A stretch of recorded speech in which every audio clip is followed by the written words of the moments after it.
മുല്ലപ്പെരിയാറിന്റെ engineering ശാസ്ത്രം ഭരണഘടനയുടെ article 51(AH) പ്രകാരം ബഹുമുഖ്യമന്ത്രി വ്യക്തമാക്കിയ സയൻസ് ടെമ്പർ പ്രകാരം ഒരു വ്യാഖ്യാനം തുടർന്ന് കാണുക, കേൾക്കുക. ഈ ശാസ്ത്രം ആണ് ലോകത്തിന്റെ വളർച്ചയുടെ ഹേതു. ഭാവിയിലെ ലോകത്തിന്റെ വളർച്ച മുഴുവൻ ശാസ്ത്രത്തിലാണ് ഉള്ളത്. സയന്റിഫിക് ടെമ്പർ ഉണ്ടാകണം എന്നാണ്. അന്ധവിശ്വാസങ്ങളിൽ നിന്നും ജടിലമായ വിശ്വാസങ്ങളിൽ നിന്നും ഇന്ത്യൻ ജനതയെ രക്ഷിക്കാനാണ് സയന്റിഫിക് ടെമ്പർ എന്നുള്ള അതിമനോഹരമായ വാക്ക്. ശാസ്ത്രബോധവും യുക്തിചിന്തയും നിങ്ങൾക്കുണ്ടാകണം എന്ന് അദ്ദേഹം ഓർമ്മപ്പെടുത്തിയത്. നമസ്കാരം. ജെറ്റ് സയൻസ് ന്യൂസിലേക്ക് സ്വാഗതം.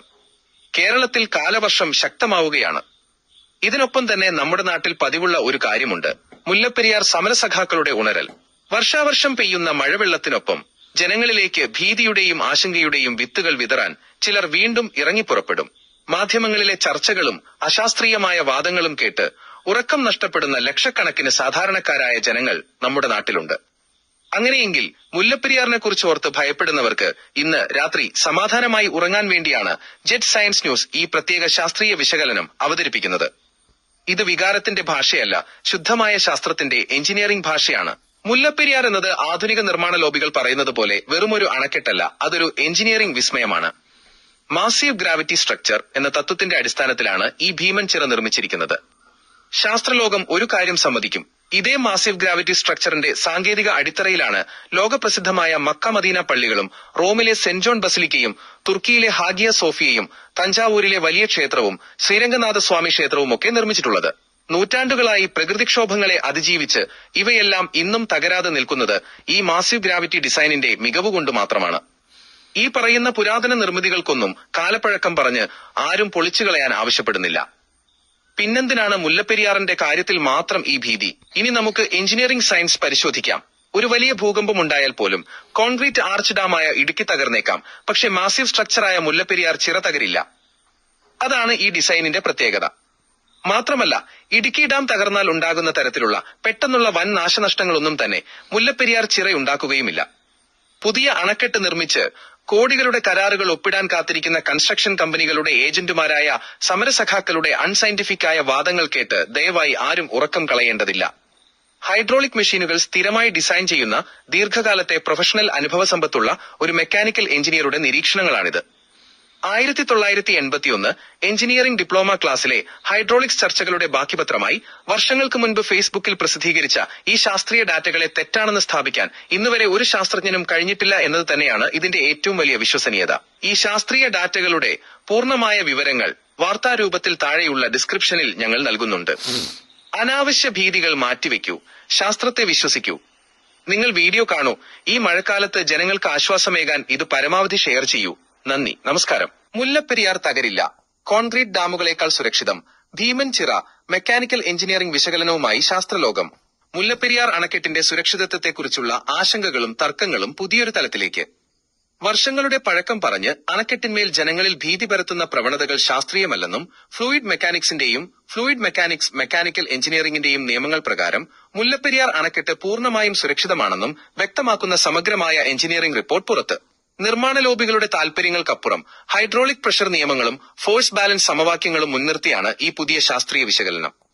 വെള്ളത്തിന്റെ അളവല്ല, ഉയരമാണ് പ്രധാനം. അടിത്തട്ടിലെ മർദ്ദം വെറും 5 കിലോഗ്രാം. ഫ്ലൂയിഡ് ഡൈനാമിക്സിലെ അടിസ്ഥാന നിയമങ്ങൾ ചൂണ്ടിക്കാണിച്ചാണ് റിപ്പോർട്ട് നിർണായകമായ ഈ നിഗമനത്തിലെത്തിയിരിക്കുന്നത്.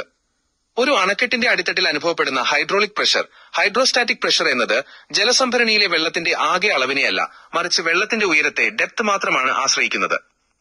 ഈ സമവാക്യപ്രകാരം അണക്കെട്ടിൽ 145 അടി ഉയരത്തിൽ വെള്ളം നിൽക്കുമ്പോൾ അതിന്റെ ഏറ്റവും അടിത്തട്ടിൽ അനുഭവപ്പെടാവുന്ന പരമാവധി ജലമർദ്ദം ഒരു ചതുരശ്ര സെന്റിമീറ്ററിൽ വെറും 4.4 കിലോഗ്രാം cm². മുകളിലേക്ക് പോകുന്തോറും ഈ മർദ്ദം കുറഞ്ഞ് 0 മാറുന്ന ത്രികോണാകൃതിയിലുള്ള മർദ്ദ വിതരണമാണ് ട്രയാങ്കുലർ പ്രഷർ ഡിസ്ട്രിബ്യൂഷൻ ഇവിടെയുള്ളത്. 5 കിലോ പ്രഷറിനെ നേരിടാൻ 662 കോടി കിലോഗ്രാമിന്റെ ചിറ. ആധുനിക അണക്കെട്ടുകളുടെ ഘടനയല്ല യഥാർത്ഥത്തിൽ മുല്ലപ്പെരിയാറിനുള്ളത്. ഇതൊരു ഗ്രാവിറ്റി ഡാം അഥവാ സ്വന്തം ഭാരം കൊണ്ട് വെള്ളത്തിന്റെ തള്ളലിനെ പ്രതിരോധിക്കുന്ന ഒരു ഭീമൻ ചിറ ആണ്. 138 അടി അടിത്തറ വീതിയും 12 അടി മുകൾ വീതിയും 175 അടി ആകെ ഉയരവുമുള്ള ഈ ചിറയുടെ ആകെ പിണ്ഡം, സ്ട്രക്ചറൽ മാസ്, ഏകദേശം 662 കോടി 40 ലക്ഷം കിലോഗ്രാമാണ്. 6.6 മില്യൺ ടൺ. ഇതിന് വിപരീതമായി സംഭരണിയിലെ വെള്ളം ചിറയിലേക്ക് ചെലുത്തുന്ന പരമാവധി തിരശ്ചീന തള്ളൽ ബലം ഹൊറിസോണ്ടൽ ത്രസ്റ്റ് വെറും 352 കോടി കിലോഗ്രാം മാത്രമാണ്. അതായത് വെള്ളത്തിന്റെ തള്ളൽ ശക്തിയേക്കാൾ ഇരട്ടിയോളം ഭാരം ഈ ചിറയ്ക്കുണ്ട്. കൂടാതെ അടിത്തട്ടിലെ ഘർഷണ ബലവും ഫ്രിക്ഷണൽ റെസിസ്റ്റൻസ് ഇതിന് തുണയായുണ്ട്. ഒരു ചതുരശ്ര സെന്റിമീറ്ററിലെ 5 കിലോയുടെ പ്രഷർ കൊണ്ട് 662 കോടി കിലോഗ്രാം ഭാരമുള്ള ഈ ഭീമൻ മെക്കാനിക്കൽ ഘടനയെ തള്ളിനീക്കുകയോ മറിച്ചിടുകയോ ചെയ്യുക എന്നത് ശാസ്ത്രീയമായി അസാധ്യമാണെന്ന് റിപ്പോർട്ട് അടിവരയിടുന്നു. ഇടുക്കിയേക്കാൾ സുരക്ഷിതം മുല്ലപ്പെരിയാറോ? ആധുനിക കോൺക്രീറ്റ് ഡാമുകളേക്കാൾ ഇത്തരം ഭാരക്കൂടുതലുള്ള ചിറകൾക്കാണ് സുരക്ഷിതത്വം കൂടുതൽ എന്ന് റിപ്പോർട്ട് ഇടുക്കി ഡാമുമായി താരതമ്യം ചെയ്ത് വ്യക്തമാക്കുന്നു. ഇടുക്കി ആർച്ച് ഡാം വെറും 44 കോടി കിലോഗ്രാം കോൺക്രീറ്റ് കൊണ്ട് നിർമ്മിച്ച ഇടുക്കിയിൽ അടിത്തട്ടിലെ ജലമർദ്ദം ചതുരശ്ര സെന്റിമീറ്ററിന് 16 കിലോഗ്രാമോളമാണ്.